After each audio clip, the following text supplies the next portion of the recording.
জয় শ্রীকৃষ্ণ। রাধে রাধে। আজ রবিবার দিন, অগ্রহায়ণ মাস। আর এই অগ্রহায়ণ মাসের অমাবস্যা রবিবার দিন, যাকে মার্গশীর্ষ অমাবস্যা বলা হয়। হিন্দু ধর্মে অমাবস্যা তিথির বিশেষ মাহাত্ম্য রয়েছে। অমাবস্যার দিন পবিত্র নদীতে পুণ্য স্নান সেরে দান কাজের বিশেষ মাহাত্ম্য রয়েছে। প্রত্যেক অমাবস্যা তিথিতে এই কাজ করলে বিশেষ পুণ্য লাভ হয়ে থাকে ভক্তদের। তবে এর পাশাপাশি পিতৃদোষ থেকে মুক্তি পেতে এবং পূর্বপুরুষদের প্রসন্ন করে আশীর্বাদ কামনা করেন অনেকেই। অমাবস্যা তিথিতে পূর্বপুরুষদের শান্তি কামনায় শ্রাদ্ধ ও তর্পণ করেন অনেকেই। প্রত্যেক মাসে একটি করে অমাবস্যা তিথি পড়ে, ওই একটি করে পূর্ণিমা তিথি পড়ে। বছরে মোট 12টি অমাবস্যা তিথি ও 12টি পূর্ণিমা তিথি পড়ে। তো 12টি অমাবস্যার মধ্যে একটা শ্রেষ্ঠ অন্যতম অমাবস্যা হচ্ছে এই অগ্রহায়ণ মাসের মার্গশীর্ষ অমাবস্যা, যাকে অগ্রহায়ণী অমাবস্যাও বলা হয়ে থাকে। অত্যন্ত শুভ বলা হয়েছে এই দিনকে। তবে কিন্তু এই শুভ দিনে ভুলেও খেতে নেই এই 3টি খাবার বা এই খাবারগুলো যা অমাবস্যা তিথিতে একদমই গ্রহণ করতে নেই।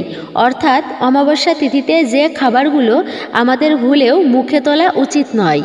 এতে সংসারে অমঙ্গল এবং দুর্ভাগ্য নেমে আসে। বিশেষ গুরুত্বপূর্ণ বিষয় আমাদের প্রত্যেকের জানা অত্যন্ত দরকারি।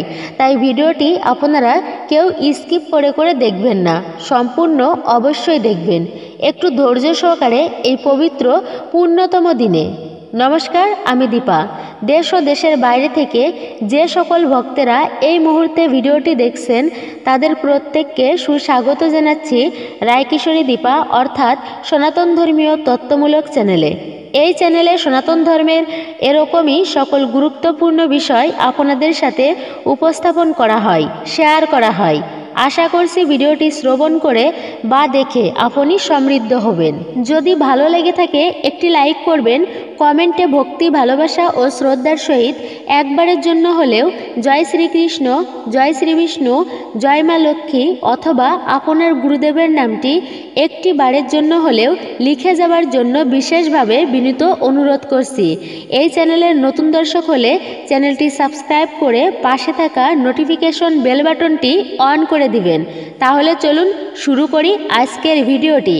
হিন্দু সনাতনীদের জন্য প্রত্যেকটি অমাবস্যা ভীষণ গুরুত্বপূর্ণ। প্রতিটি অমাবস্যার বিশেষ গুরুত্ব এবং মাহাত্ম্য রয়েছে। অমাবস্যা বা পূর্ণিমা তিথি এগুলো কোনো সাধারণ তিথি নয়। অনেকেই অমাবস্যাকে অশুভ, অমঙ্গল বলে মনে করে থাকেন, কিন্তু মনে রাখবেন অমাবস্যার দিন হচ্ছে সাধনা করার জন্য, পিতৃপুরুষদের জন্য একটা বিশেষ দিন। এই অগ্রহায়ণ মাসে যে পূর্ণিমা তিথি রয়েছে সেটাও অত্যন্ত শুভ। তাকে বলা হয়েছে মার্গশীর্ষ পূর্ণিমা। তো এই অগ্রহায়ণ মাসের অমাবস্যা মার্গশীর্ষ অমাবস্যা। অমাবস্যার দিনে কিছু নিয়মকানুন আমাদের পালন করা উচিত। চলুন জেনে নিই। একটি ছন্দের মাধ্যমে চলতে থাকে এই প্রক্রিয়া। এই অমাবস্যা ও পূর্ণিমা নিয়ে হিন্দুদের বিভিন্ন বিধিনিষেধ মেনে চলতে হয়। অমাবস্যা ও পূর্ণিমা হিন্দুদের জন্য একটি খুবই গুরুত্বপূর্ণ দিন। এই অগ্রহায়ণ মাসের মার্গশীর্ষ অমাবস্যায় কি করা উচিত নয়। নাম্বার 1, চুল এবং নখকে তন্ত্র অনুসারে শরীরের নদীর অংশ বলে মনে করা হয়।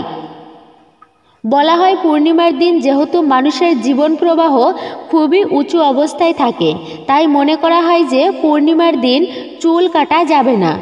অপরদিকে অমাবস্যার দিন যেহেতু মানুষের জীবন প্রবাহ নিম্নমুখী থাকে, তাই সেদিন নখ কাটা যাবে না, অর্থাৎ চুল, দাড়ি, নখ কাটবেন না।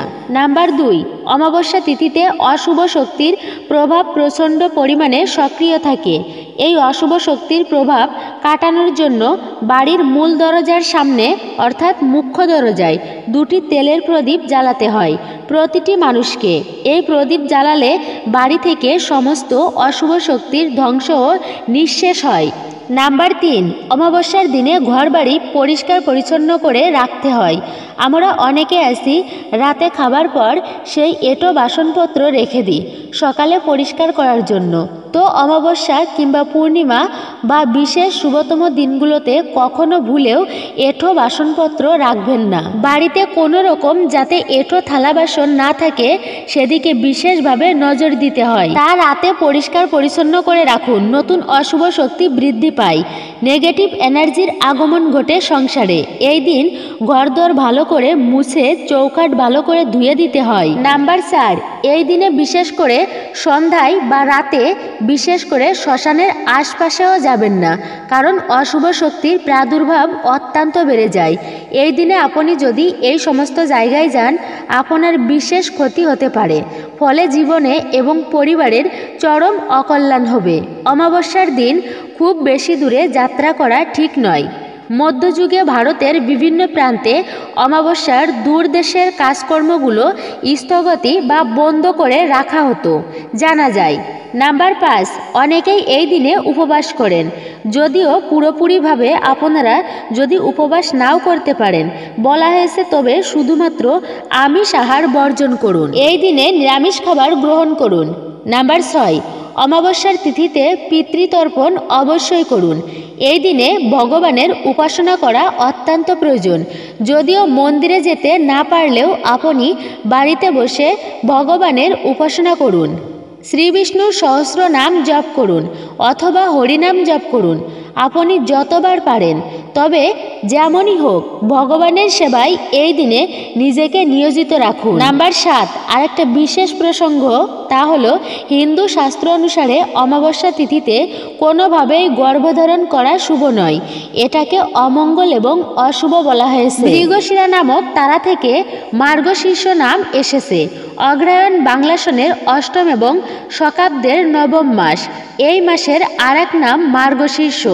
এখন এটি বাংলা সালের 8ম মাস হলেও এক সময় অগ্রহায়ণ ছিল বছরের প্রথম মাস। অগ্র শব্দের অর্থ আগে বা শুরুতে ছিল বলেই এই মাসের নাম অগ্রহায়ণ। এটি হেমন্ত ঋতুর প্রথম মাস। বছরে যে সময়ে শ্রেষ্ঠ ধান উৎপন্ন হয়, অতীতে এই সময় প্রচুর ধান উৎপাদিত হতো বলে এই মাসটিকেই বছরের প্রথম মাস ধরা হতো। এই অগ্রহায়ণ মাস লক্ষ্মী দেবীরও মাস। এই অগ্রহায়ণ মাসে সূর্য পূজা করা হয়। এই কারণে এই অগ্রহায়ণ মাসে যে অমাবস্যা পড়েছে তা সাধারণ কোনো অমাবস্যা তিথি নয়। বিশেষ গুরুত্বপূর্ণ অমাবস্যার দিন সাধনা বা শাক্ত উপাসকদের জন্য ভীষণ গুরুত্বপূর্ণ একটি দিন হচ্ছে এই মার্গশীর্ষ অমাবস্যার দিন। আসুন এবার আমরা জেনে নিই এই অমাবস্যা তিথি লাগছে কখন আর কখন এই অমাবস্যা তিথি ছাড়বে। অমাবস্যা তিথি শুরু 30শে নভেম্বর শনিবার সকাল 9টা 54 থেকে শুরু অমাবস্যা, আর এই অমাবস্যা সমাপ্তি 1 ডিসেম্বর রবিবার অর্থাৎ পরের দিন সকাল 11টা 17 পর্যন্ত এই তিথি থাকবে। এই কারণেই উদয়া তিথি অনুসারে এই অমাবস্যা পালন করতে হবে 1 ডিসেম্বর অর্থাৎ আজকের দিনে রবিবারে। তবে যেদিন থেকে অমাবস্যা তিথি শুরু হয় সেদিন থেকে কিছু কিছু নিয়ম রীতি আমাদের মেনে চলা অবশ্যই উচিত। মনে রাখবেন, এই সময় চাঁদ দেখা যাবে না। এই দিনে দান বা বিশেষ কার্য করলে পিতৃদোষ, ছায়াদোষ আর মানসিক সমস্যা দূরীভূত হয়ে যায়। অমাবস্যাতে তর্পণ অবশ্যই করবেন, তবে এই সময়ে তুলসীপত্র ভুল করেও চয়ন করতে নেই। এমন অনেক দিন আছে যেদিন আমাদের ভুলেও তুলসীপত্র চয়ন করতে নেই। অমাবস্যা, পূর্ণিমা, একাদশী, দ্বাদশী মনে রাখবেন। এই সমস্ত দিনে যদি কোনো ব্যক্তি তুলসীপত্র চয়ন করে শ্রীহরির মস্তক ছেদন করলে যে পাপ হয় সেই পাপের ভাগীদার হতে হয়। তাই অমাবস্যায় কখনো তুলসীপত্র ভুলেও চয়ন করতে নেই।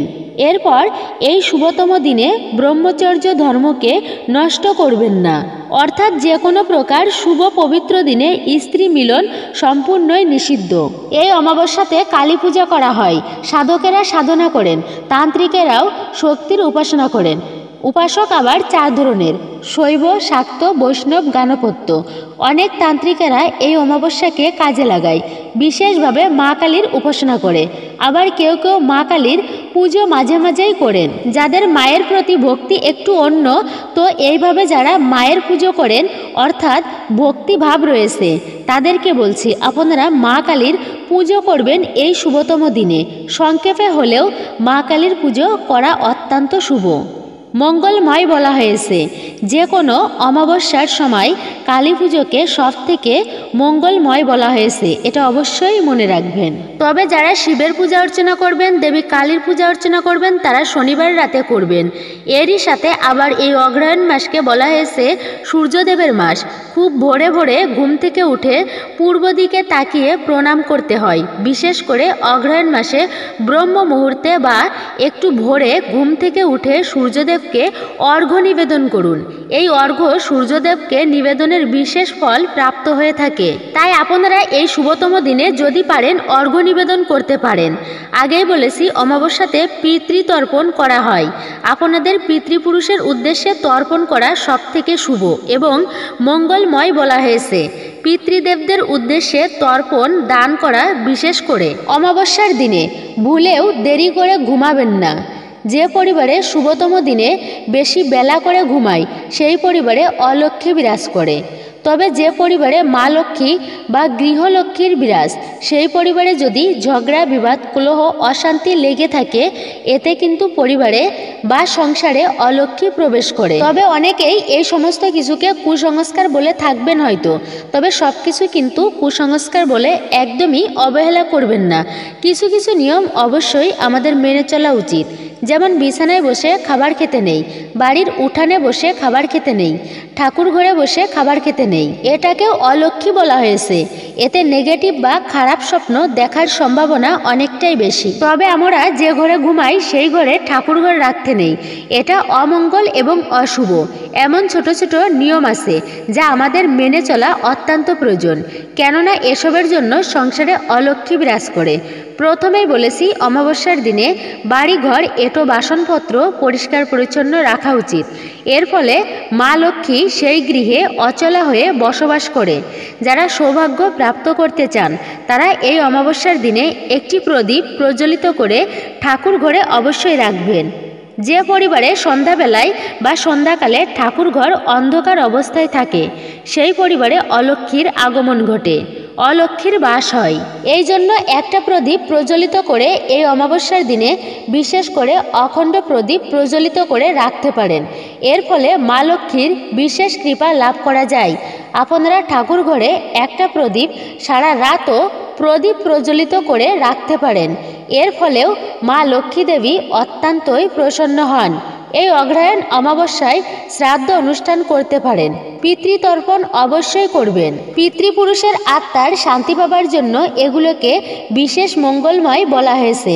সাত্ত্বিক খাবারের ভোগও দিতে পারেন, এতে তাদের বিশেষ কৃপা লাভ হয়। এরপর আমরা জানব এই অগ্রহায়ণ মাসে ভুলেও যে 3টি খাবার খাবেন না, এই বিষয়টা আমরা জানব। তবে তার আগে বলি, অনেকে আছেন যারা অমাবস্যাতে ব্রত পালন করেন, পূজা করবেন, যারা বিশেষ অমাবস্যার দিনে অর্থাৎ রবিবারে। আবার এই রবিবারেই ইতু পূজা, যাকে কাঁচাঘট পূজাও বলা হয়। এর ফলে সংসারে দারিদ্রতা দূরীভূত হয়। যারা অমাবস্যায় পূজা অর্চনা করবেন তারা কি ফল প্রাপ্ত করতে পারবেন। শাস্ত্রে অমাবস্যার বিশেষ কথা বর্ণনা করা হয়েছে, যা শ্রবণের ফলে অনেকাংশে এই ব্রতের ফল লাভ করা যায়। এই বিষয়ে চলুন জেনে নিই। তবে এই পবিত্র পুণ্য দিনে আর একটু সময় ধৈর্য ধরে অমাবস্যার যে বিশেষ ব্রত কথা বর্ণনা করা হয়েছে তা শ্রবণ করি। শ্রবণেও মঙ্গল সাধিত হয়। নববিধা যে ভক্তি তার মধ্যে শ্রবণ প্রথম। এবার চলুন জেনে নিই 12 মেশে অমাবস্যার ব্রত কথা। আমরা অবশ্যই তা শ্রবণ করব। তাহলে চলুন ভক্তি, ভালোবাসা এবং শ্রদ্ধার সহিত আমরা 12 মেশে অমাবস্যার ব্রত কথাটি মনোযোগ দিয়ে শ্রবণ করি। 12 মেশে অমাবস্যার কথা। এক গরিব ব্রাহ্মণের একটি ছেলে। ছেলেটি 16 বছরের হতেই ব্রাহ্মণ তার বিয়ে দিলেন। তারপর ছেলেটি একদিন কোথায় নিরুদ্দেশ হয়ে চলে গেল। তার মা বা বউ সব কেঁদে কেটে পাড়া মাথায় করলে। কিছুদিন পরে ব্রাহ্মণেরও মৃত্যু হলো। ব্রাহ্মণী বউটিকে নিয়ে দুঃখে কষ্টে কাল কাটাতে লাগলেন। একদিন একজন অতিথি এসে বললেন, মা গো, আমায় 4টি ভাত দিবি মা? ব্রাহ্মণী বললেন, আমার এমন কি কপাল বাবা যে অতিথি সেবা করব? শাক ভাত আছে, আমার যা আছে 4টি খেয়ে যাও। বউ তেল এনে দিলেন। অতিথি তেল মেখে স্নান করে এলেন। তারপর অতিথি বললেন, মা, তোমার ছেলের কাপড়খানি আমায় দাও না, আমি পরি, আর তোমার ছেলের খড়ম দুখানিও দাও। ব্রাহ্মণী কাঁদতে কাঁদতে খড়ম এনে দিয়ে বললেন, এই বাবা বুকে করে রেখেছি, তুমিই পড়ো। ভাত দিতে গেলে অতিথি বললেন, আমায় তোমার ছেলের থালে ভাত দাও আর সেই গ্লাসে জল দাও, তা না হলে আমি ভাত খাবো না। বউ তখন রাগ করে বলতে লাগলেন, অতিথির এত আবদার কেন? না খাবে নাই খাবে, চলে যাক। ব্রাহ্মণী বললেন, দাও বৌমা, থালা গ্লাস বার করে দাও না মা, ও থালায় আর কে খাবে? তবু অতিথির সেবা হলেও সার্থক হবে। বউ রাগে গড়গড় করতে করতে থালা গ্লাস বার করে দিলেন। অতিথি ভাত খেয়ে ঘরে বিছানায় শুয়ে বললেন, মা, তোমার বউকে পাঠিয়ে দাও, আমার একটু পা টিপে দেবে। বউ রাগ করতে লাগলেন। শাশুড়ি বললেন, যাও মা, অতিথির সেবা করলে পরকালে ভালো হবে। বউ যেমন ঘরের ভেতরে গেলেন, অমনি আপনি কপাট বন্ধ হয়ে গেল। গিন্নি দরজার ঠেলাঠেলি করতে লাগলেন। বউ অনেক চেষ্টা করলেন, কিছুতেই খোলা গেল না। বউকে দুঃখিত দেখে অতিথি বললেন, তুমি কি আমায় চিনতে পারছ না? আমি যে তোমার স্বামী। ব্রাহ্মণের ছেলেটির নাম ছিল সূর্য। বউ তখন পদসেবা করতে লাগলেন। কিছুক্ষণ পরে বউকে সান্ত্বনা করে অতিথি চলে গেলেন। বউ বাহিরে এসে সব কথা শাশুড়িকে বললেন। আরও বললেন, মা, তিনি মধ্যে মধ্যেই আসবেন। ব্রাহ্মণী তখন কর্তার উদ্দেশ্যে চিৎকার করে কাঁদতে লাগলেন। পাড়ার লোক সব জড়ো হলো। ঘটনা জানতে পেরে কেউ বা মুখ চাওয়াচাই করতে লাগলো, কেউ কেউ বা বিশ্বাস করে বলতে লাগলো, আহা, সে যেখানেই থাক বেঁচে থাক, আবার আসবে, কাঁদিস না। এই বলে সবাই বাড়ি চলে গেল। তারপর শাশুড়ি বউয়ের ভাত খেয়ে ওই সকল কথাই কইতে লাগলেন। দিন রাত সেই সূর্যের কথা। আবার একদিন সূর্য এসেছেন। যাবার সময় যখন চলে যান, তখন ব্রাহ্মণী চুপি চুপি পেছন পেছন যেতে লাগলেন। সূর্য পিছন ফিরে দেখে বললেন, মা, তুমি কোথায় আসছো? যাও মা, ঘরে ফিরে যাও। ব্রাহ্মণী বললেন, বাবা, আজ আমি তোর সঙ্গে যাব। তুই কোথায় থাকিস আমি দেখে আসব। আমি খেতে পাই না, পরের মেয়ে বিয়ে করেছিস, তাকে নিয়ে আমি কি করব? সূর্য তখন এক সের আন্দাজ বড় বড় মুক্তা মায়ের কাপড়ে দিয়ে বললেন, যাও, ঘরে যাও, এতে তোমাদের অনেক দিন চলবে। ব্রাহ্মণী তাই নিয়ে ঘরে গেলেন। তারপর বউ উনুন জেলে মুক্তাগুলি সিদ্ধ করতে লাগলেন। এক বোঝা কাঠ পুড়ে গেল, মুক্তা সিদ্ধ হলো না। তখন শাশুড়িকে ডেকে বললেন, ও মা, এ কি কিছুতেই সিদ্ধ হচ্ছে না? শাশুড়ি বললেন, তবে এক কাজ করো, কড়াইগুলি সেকে নিয়ে বেশ করে খোলায় ভাজো, তাহলে খাওয়া যাবে। বউ তাই করলেন, তাতেও খেতে পারলেন না। তখন হামানদিস্তাতে কুটে খেতে গেলেন, তাও খাওয়া গেল না। তখন সবগুলি নিয়ে সার কুড়েতে ফেলে দিলেন। সেদিন আর খাওয়া তাদের হলো না। আবার কিছুদিন পরে সূর্য এসে দেখেন তাদের যে কষ্ট, সেই কষ্টই। সূর্য বললেন, মা, তোমাকে যে ধন দিয়ে গেলাম, এর মধ্যে সব ফুরিয়ে গেল। ব্রাহ্মণী সেদিনকার সব ঘটনা বলতে বলতে কেঁদে ফেললেন। সূর্য বললেন, মা, সেগুলি কি করলে? কোথায় ফেলে দিয়েছো? গিন্নি বললেন, সার কুড়ে। তখন তিনজনে গিয়ে দেখেন সেখানে কতগুলি গাছ হয়েছে, তাতে রাশি রাশি মুক্তা ফলে আছে। সেই সমস্তগুলি তুলে এনে মাকে বললেন, দেখো, এর এক একটি বাজারে বেচলে তোমাদের 6 মাসের খোরাক হবে। এই জিনিস সিদ্ধ করেও খাবার নয়, কুটে ছাতু করেও খাবার নয়। এই বলে সূর্য চলে গেলেন। তারপর ব্রাহ্মণী মুক্তা বেছে বেছে বাড়ি করলেন, মন্দির প্রতিষ্ঠা করলেন, পুকুর প্রতিষ্ঠা করলেন। বাগান, বাড়ি, পুকুর যা কিছু সব সূর্যকুমারের নামে হলো। বললেন, আমার সূর্যকুমার যদি কখনো ঘরবাসী হয় তো এই সকল ভোগ করবে। একদিন সূর্য এসে যেমন ঘরের ভিতর প্রবেশ করেছেন, অমনি ব্রাহ্মণী এসে একেবারে চাবি বন্ধ করে দিলেন। সূর্য তখন মিনতি করে বললেন, তবুও দরজা খুলে দিলেন না। 3-4 দিন বন্ধ করে রাখলেন। এদিকে পৃথিবী শুদ্ধ হাহাকার পড়ে গেল। আকাশে সূর্য উদয় হয় না, পৃথিবী অন্ধকার।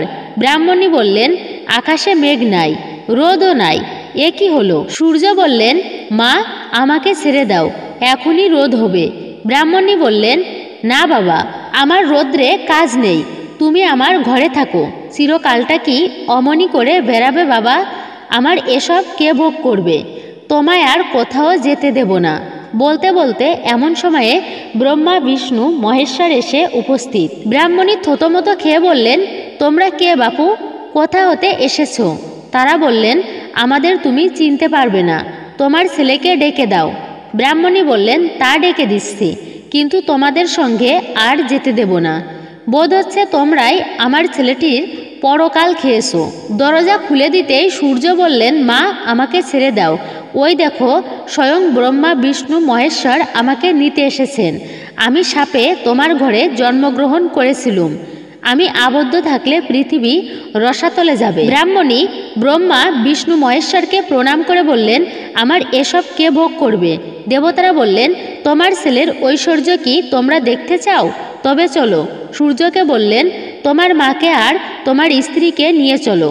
তোমার এভাবে মর্তে আবদ্ধ থাকলে চলবে না। সূর্য তাতে সম্মত হলেন। স্বর্গ থেকে পুষ্পরথ এলো, চুয়া চন্দনে ছড়া পড়তে লাগলো। ধন দৌলত যা কিছু ছিল ব্রাহ্মণকে দান করে দেবগণের সঙ্গে ব্রাহ্মণী সূর্যের হাত ধরে অমাবস্যার দিন বউকে নিয়ে স্বর্গে চলে গেলেন। তাই দেখে পাড়াশুদ্ধ লোক ধন্যী ধন্যী করতে লাগলো। তারাও অমাবস্যার দিন সূর্যের পুজো করে উপবাস করতে লাগলো। ক্রমে ক্রমে চতুর্দিকে অমাবস্যার কথা প্রচার হলো। সেই থেকে পৃথিবীর লোক 12 মেশে অমাবস্যার ব্রত করতে লাগলো। 12 মেশে অমাবস্যার ব্রত কথা সমাপন হইল। তো এই ছিল অমাবস্যার অন্যতম বিশেষ গুরুত্বপূর্ণ মাহাত্ম্য কথা। এমনিতে অমাবস্যা, তারপর মার্গশীর্ষ অগ্রহায়ণ মাস। এই মাসে ভগবান সূর্যদেবের পুজো করা হয়। সূর্যদেবের প্রণাম মন্ত্র উচ্চারণ করে তাকে ভক্তি ভরে প্রণাম করবেন। খুব ভোরে ঘুম থেকে উঠে স্নান সেরে সূর্যদেবকে অর্ঘ্য নিবেদন করবেন। সূর্য প্রণাম মন্ত্র: ওম জবাকুসুম শঙ্কাশং কাশ্যপেয়ম মহাদ্যুতিম ধান্তারিন প্রণতহস্মি দিবাকরম। এই মন্ত্রে অবশ্যই সূর্যদেবকে প্রণাম করবেন। একেতে অগ্রহায়ণ মাস, তারপরেও আবার অমাবস্যা, স্নান ও দানের বিশেষ মাহাত্ম্য রয়েছে। এই অগ্রহায়ণ মাসের মার্গশীর্ষ অমাবস্যায় আপনার সাধ্যমতো গরিব দুঃখীদের দান করুন এবং ভগবান শ্রীকৃষ্ণের মন্ত্র জপ করা, উপবাস রাখা, একটি প্রদীপ প্রজ্বলিত করা অত্যন্তই শুভ, মঙ্গলময় বলা হয়েছে। এর ফলে ভগবান প্রসন্ন হবে আপনার প্রতি, দেবদেবীর আশীর্বাদ বর্ষিত হবে আপনার সংসার ও পরিবারে, সুখ সমৃদ্ধিতে ভরে উঠবে। তবে যাদের কোষ্ঠীতে কালসর্প দোষ আছে তারা অবশ্যই অমাবস্যার দিনগুলোতে পূজা অর্চনা করলে কালসর্প দোষ এবং শনিদেবের সাড়ে থেকে খুব সহজেই মুক্ত হতে পারবেন। অমাবস্যার দিন কপালে চন্দন আর কেশরের তিলক পরিধান করুন। এই দুইটি জিনিস খুবই পবিত্র বলে মনে করা হয়। এছাড়াও হলুদ রঙের পোশাক অবশ্যই পরিধান করুন। হলুদ রঙের কোনো খাবার অসহায় ব্যক্তিদের দান করতে অবশ্যই পারেন। এই অগ্রহায়ণ মাসের অমাবস্যা অর্থাৎ রবিবারের দিন, অর্থাৎ আজকে ঘরবাড়ির প্রতি কোণায় অবশ্যই পরিষ্কার পরিচ্ছন্ন রাখবেন। বিশেষ করে এই দিনে কোথাও যেন ময়লা আবর্জনা লেগে না থাকে, একটু খেয়াল রাখবেন। নচেত আপনার পরিবারে অশুভ শক্তি খুব সহজেই প্রবেশ করবে। যদি পারেন অমাবস্যার দিন পায়েস তৈরি করে ব্রাহ্মণকে ভোজন করান, এতে জীবনের সব অস্থিরতা দূর হবে। এছাড়াও সাদা রঙের ফুল জলে ভাসিয়ে দেন, এতে জীবনের অনেক সমস্যা খুব সহজেই দূরীভূত হবে। আর মনে রাখবেন, রবিবার দিন ঘরের ঈশান কোণে একটি প্রদীপ জ্বালিয়ে রাখবেন।